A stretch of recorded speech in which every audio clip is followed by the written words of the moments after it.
All right, so for today's lesson, we are going to be talking about key features of quadratic equations in different forms. We actually have 3 different forms a quadratic equation can be written as. The one we're recently working with is standard form. Factored form was actually the one we started off with at the beginning of the chapter, and we just finished vertex form with completing the square.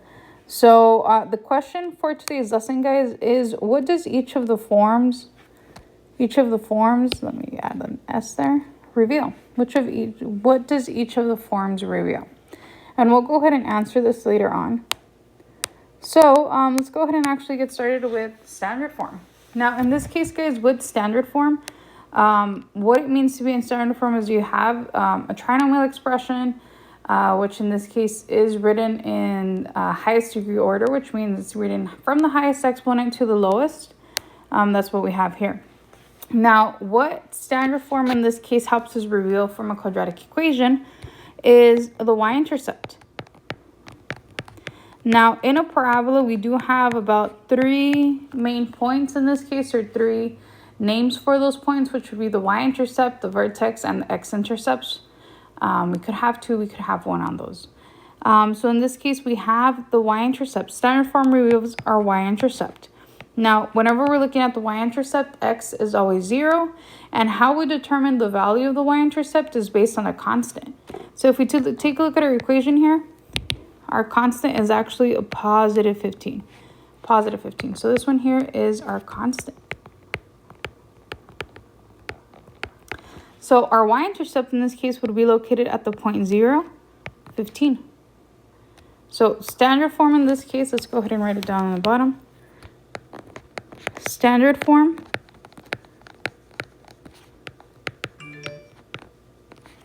reveals the y-intercept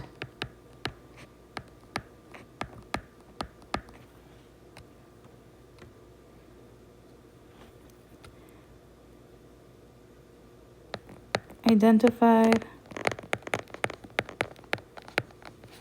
by the constant.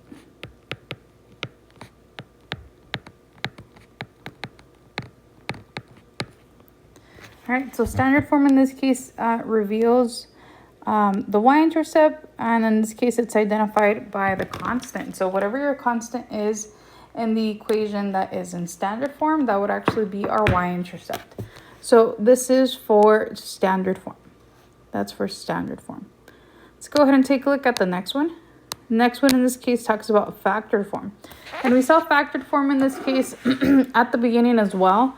Where in this case, we actually start off with an equation that is in standard form, like the one we just saw. And we have to use, in this case, factoring to rewrite the expression in factored form. So with factored form, we're actually able to identify our x-intercepts. And in this case, whenever you're solving for x in an equation or a function here, you actually have to make the expressions that have a variable equal to 0. In this case, we actually have 2 binomials. This is 1 binomial. And here's another one. We have to make them equal to 0. If we make them equal to 0 in this case, we would be able to find our x-intercepts. So if I would do that, let me actually just move this down. If I would do that, I would actually have to make each of these equal to 0 and solve for x. So do inverse operation on both of them. X in this case would equal -1, and inverse operation on this side as well would have x equals 5 and x equals -1. So our x-intercepts for here would actually be -1, 0, because once again, we had the y-intercept, which in this case is f of x, equal to, or not the y-intercept, the y value equal to 0. So that's why in this case for the x-intercepts, y is always equal to 0. So it's -1, 0, and 5, 0. So in this case, factored form helps us identify the x-intercepts. Factored form in this case helps us identify the x-intercepts. So let's write that down. Factored form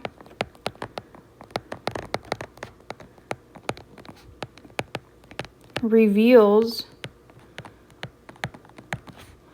the x-intercepts.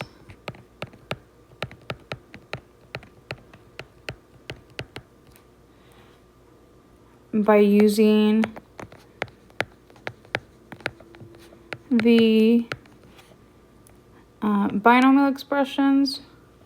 Should we say binomial expressions? By using, yeah, we'll do binomial expressions.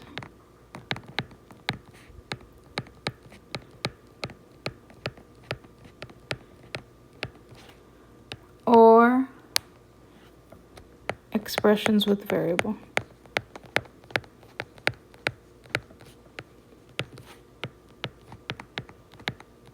Because oftentimes we could also work with other quadratics in this case, which could probably be something like this. I could probably have something like f of x equals, I don't know, negative 2x times x plus 1. And I could actually still find the x-intercepts using this. Doesn't necessarily have to be a binomial. We could actually just work with two different expressions here.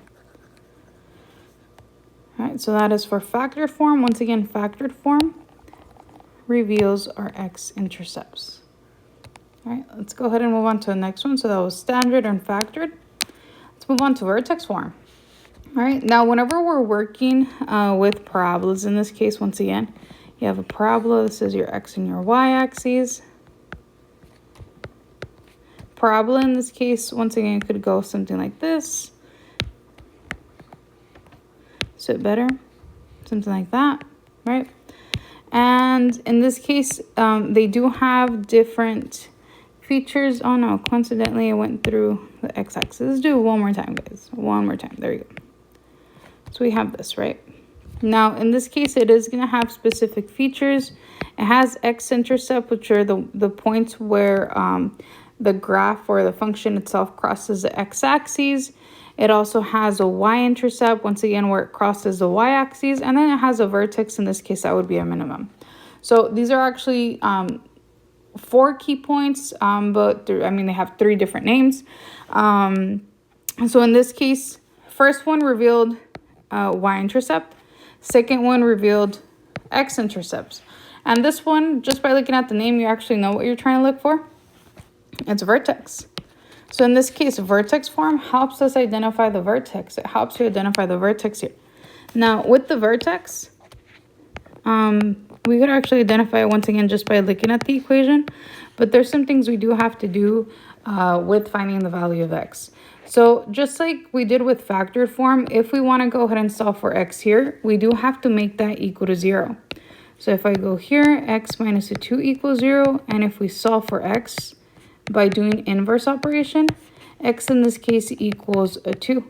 And oftentimes I did just mention it to you that we have to think of this value as the opposite, which is the same idea. So this is actually the work that's behind it. We just don't really show it in this case, but whenever we're trying to find the vertex, as x is always representing the opposite. If we were to graph it on Desmos, it always shows the opposite direction. So this is actually going right to instead of going left. And in this case, the y value is represented by that constant on the outside, which would be that 27. So that would be the vertex. That would be our vertex in this case. All right. So that is our lesson.